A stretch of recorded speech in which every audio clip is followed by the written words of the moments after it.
लातेहार जिले में समाज कल्याण विभाग डीएमएफटी फंड से किसका कल्याण कर रहा है, समाज का या डीएमएफटी के सरकारी फंड का? लातेहार की जिला परिषद अध्यक्ष ने जिला समाज कल्याण पदाधिकारी के खिलाफ मोर्चा खोल दिया है। पूनम देवी ने आंगनबाड़ी केंद्रों के लिए डीएमएफटी फंड से प्री मेडिकल किट की खरीद से बड़े खेल का आरोप लगाया है। पूनम देवी का कहना है कि समाज कल्याण पदाधिकारी और संवेदक की सांठगांठ से डीएमएफटी फंड का बंदर बांट किया जा रहा है। डीसी के आदेश को भी ठेंगा दिखाया जा रहा है। पूनम देवी ने टेंडर रद्द न करने पर आंदोलन की चेतावनी दी है। लातेहार में समाज कल्याण विभाग डीएमएफटी फंड से किसका कल्याण कर रहा है, समाज का या डीएमएफटी के सरकारी फंड का? समाज कल्याण विभाग में डीएमएफटी फंड का फंडा चल रहा है। डीएमएफटी फंड से जिले के 962 आंगनबाड़ी केंद्रों में प्री मेडिकल किट और फर्नीचर खरीद के लिए जेम पोर्टल के माध्यम से टेंडर निकाला गया था। मेडिकल किट की आपूर्ति के लिए एपी इंटरप्राइजेज का चयन किया गया। आचार संहिता के दौरान डीसी ने सप्लाई पर रोक लगा दी। डीसी ने सप्लाई पर लगी रोक अब तक नहीं हटाई है। इसके बावजूद गारू, महुआ टार और बरवाडी प्रखंड के आंगनबाड़ी केंद्रों में मेडिकल किट की सप्लाई कर दी गई। जिला परिषद अध्यक्ष पूनम देवी ने सीधे समाज कल्याण पदाधिकारी को निशाने पर लेते हुए सांठगांठ और भ्रष्टाचार का आरोप लगाया है। हम इससे साफ जाहिर है कि समाज कल्याण के पदाधिकारी, सप्लायर ये सब मिली भगत से डीसी साहब जो रोक लगाए हैं उनका भी, डीसी साहब का भी आदेश को अवहेलना करते हुए सप्लायर कर रहे हैं।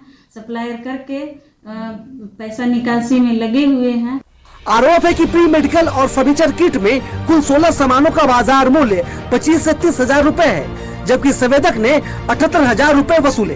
यही वजह है कि रोक के बावजूद आंगनबाड़ी केंद्रों में धड़ल्ले से सप्लाई की जा रही है। इतना ही नहीं, इसके लिए सेविकाओं को ट्रेनिंग भी नहीं दी गई, लिहाजा महीनों से किट बिना इस्तेमाल धूल खा रहे हैं।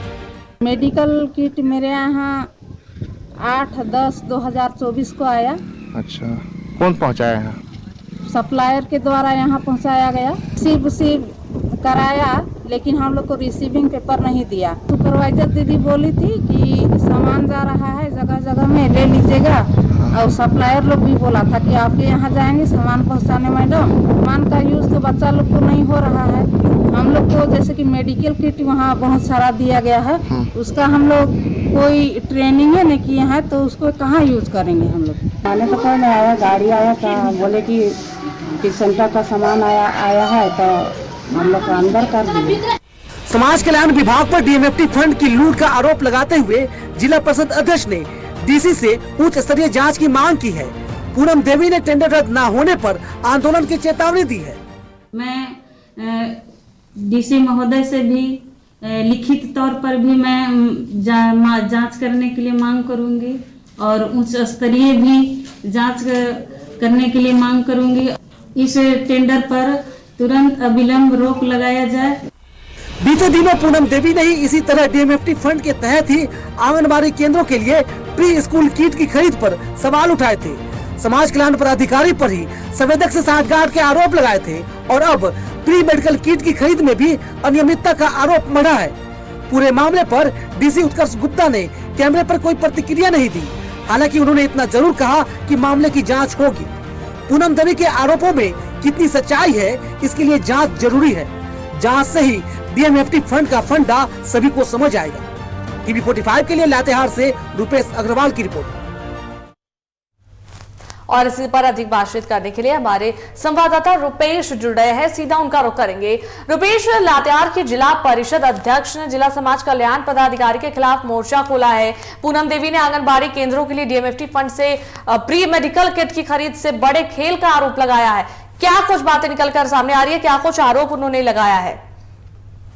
देखिए, हम इसका बिल्कुल बताना चाहेंगे कि इन दोनों लातेहार में डीएमएफटी फंड की पूरी तरह से लूट मची गई है, तो लूट का केंद्र बन गया लातेहार।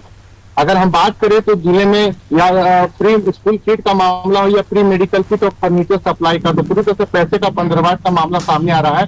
फिलहाल ताजा मामला है से प्री मेडिकल किट और फर्नीचर सप्लाई का है, जहां पर इसका टेंडर जिला समाज कल्याण विभाग के द्वारा निकाला गया था। उसके बाद जो इसका चयन है एपी इंटरप्राइजेज का किया गया था और इसकी आपूर्ति हेतु पूर्व उपायुक्त गरिमा सिंह के द्वारा इसका आदेश दिया, लेकिन वर्तमान उपायुक्त के द्वारा इस पर रोक लगाया था। लेकिन संवेदक और विभाग के द्वारा खुलेआम उपायुक्त के आदेश के धज्जियां उड़ाते हुए जिले के कई ऐसे प्रखंड हैं आंगनबाड़ी में वहां पर सप्लाई किया जा रहा है। वहीं पर पूरे मामले पर जिला परिषद अध्यक्ष पूनम देवी का साफ तौर पर आरोप है कि इसमें जो घटिया सामग्री का प्रयोग सप्लाई किया जा रहा है और पूरे मामले की उन्होंने जांच की मांग की। और जिला परिषद अध्यक्ष का साफ तौर पर कहना है कि जो टेंडर का रेट मार्केट मूल्य में जो 25 से 30 हजार होना चाहिए उसका जो रेट है 78,000 में कैसे विभाग को दिया गया है, कहीं ना कहीं पूरे विभाग पर गंभीर सवाल खड़े कर रहे हैं। वहीं पर पूनम देवी का ये भी कहना है कि जब उन्होंने विभाग से कई बार इसको लेकर पत्राचार भी किया लेकिन विभाग ने किसी प्रकार कोई जवाब नहीं दे रहा है। जिला परिषद अध्यक्ष के द्वारा मामले पर डीसी और मुख्यमंत्री से कड़ी कार्रवाई की मांग के साथ ही टेंडर को विलंब रद्द करने की मांग की गई है। लेकिन जब इस मामले की पड़ताल है तो हमने कई ऐसे आंगनबाड़ी सेविकाओं को हमने पड़ताल किया, तो जब आंगनबाड़ी सेविका को हमने पूछा तो उनका साफ तौर पर कहना था कि उनको ऐसे सुपरवाइजर मैडम के द्वारा आदेश दिया गया है कि सामानों का सप्लाई है से आपको रख लेना है। लेकिन जब इस मामले को लेकर हमने और पूछा कि जो किट सप्लाई किया जा रहा है इसका उपयोग बच्चों को किया जा रहा है कि नहीं, लेकिन उनका साफ तौर पर कहना था कि हम लोगों ने प्रशिक्षण मिला न ट्रेनिंग मिला, इसके बावजूद भी पूरी तरह से वो सामान आपूर्ति करके संवेदक के द्वारा चला गया। तो जिस तरफ से टेंडर में करोड़ों का फर्जीवाड़ा का मामला सामने आ रहा है, ऐसे में इसकी अगर उच्च स्तरीय जांच की जाए तो कई चौंकाने में वाले खुलासे हो सकते हैं। लेकिन जिस तरह से डीसी का आदेश को खुलेआम धज्जियां उड़ाकर इसके जो संवेदक द्वारा सप्लाई किया जा रहा है, कहीं ना कहीं डीएमएफटी फंड का और समाज कल्याण विभाग पर गंभीर सवाल खड़े हो रहे हैं। पूरे मामले पर हमने लातेहार उपायुक्त से पद जानना चाहा तो उनका साफ तौर पर कहना था कि अगर ऐसा मामला तो मैं इसकी जांच कर देंगे। ऐसी जांच है, एक तरफ उपायुक्त के आदेश से खुलेआम विभाग के अधिकारी और संवेदक द्वारा धज्जियां उड़ाया जा रहा है, दूसरी तरफ अधिकारी जांच की बात करते हैं। लेकिन जिस तरह से टेंडर में फर्जीवाड़े के मामले सामने आ रहे हैं, जिस तरह से मार्केट है तो जो टेंडर के रेट में जमीन आसमान के अंतर आ रहा है, कहीं ना कहीं गंभीर मामला है। ऐसे में सरकार और प्रशासन को इस पर जांच करनी चाहिए। ऐसे में देखना होगा कब तक जांच होती है और कब तक कुछ कार्रवाई होती है, देखने वाली बात होगी। जी बिल्कुल रुपेश, देखिए जांच की बात जहां तक है, पूनम देवी ने यह भी कहा है कि समाज कल्याण पदाधिकारी और संवेदक की सांठगांठ से डीएमएफटी फंड का बंदर बांट किया जा रहा है और डीसी के आदेश को भी ठेंगा दिखाया जा रहा है। इस पर क्या कुछ बात आई, क्योंकि देखिए इसके बाद पूनम देवी ने कहा है कि टेंडर रद्द न करने पर आंदोलन की चेतावनी भी उन्होंने दी है। बिल्कुल साफ तौर पर मैं आपको पहले ही बताना चाहता हूँ, चाहे खिलौनों का टेंडर हो या फिर pre school kit, medical kit का हो या फिर प्री स्कूल किट का, जिस तरह से जिस पर रोक लगाई गई उसके बावजूद दोनों सामानों की आपूर्ति जिला समाज कल्याण के संवेदक के द्वारा किया जा रहा है। और जब हमने विभाग से जब हम पूछते हैं तो बोलते कि मुझे इसकी जानकारी नहीं है। एक तरफ विभाग के वरीय अधिकारी कहते कि मुझे जानकारी नहीं है, दूसरी ओर जब आंगनबाड़ी सेविकाओं से जब हम इसकी पड़ताल में पूछते हैं तो बोलते हैं कि उन्हें सुपरवाइजर मैडम की तरफ से आदेश दिया गया है। कहीं ना कहीं जो झोल चल रहा है डीएमएफटी का, देखिए और कई ऐसे मामले हैं जो फिलहाल हमारे पास है, लेकिन बहुत जल्द टीवी45 उन पुख्ते सबूतों के साथ टीवी45 खुलासा करेगा। लेकिन जिस तरह से टेंडर में झोल का मामला है, पूरे मामले पर जिला परिषद अध्यक्ष ने साफ तौर पर कह दिया है कि अगर टेंडर को विलंब रद्द नहीं किया गया तो पूरे मामले को लेकर वो धरना प्रदर्शन भी करेगी। ऐसे में देखना हो कि जिस तरह से रेट में भी जमीन आसमान का अंतर आ रहा है, जिस तरह से खुलेआम धज्जियां उड़ाई जा रही है मानकों की, ऐसे में लातेहार काफी पिछड़ा हुआ क्षेत्र है। अगर हमने इसकी पड़ताल की तो इसमें जब मेडिकल किट जो दिया गया ना किसी बच्चों को इस्तेमाल हो रहा है, ऐसे में कई ऐसे क्षेत्र हैं, पिछड़ा हुआ क्षेत्र जहाँ सड़क है ना पुल है,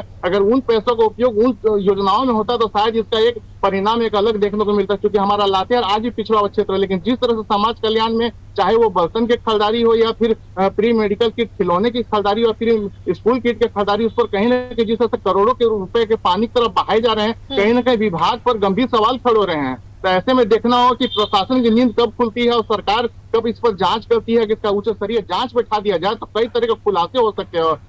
बिल्कुल बिल्कुल रुपेश, बिल्कुल देखिए बहुत सारे खुलासे आने वाले दिनों में हो सकते हैं अगर इस पर सही ढंग से कार्रवाई होती है, जांच होती है तो। बहुत बहुत धन्यवाद रुपेश तमाम जानकारियां देने के लिए।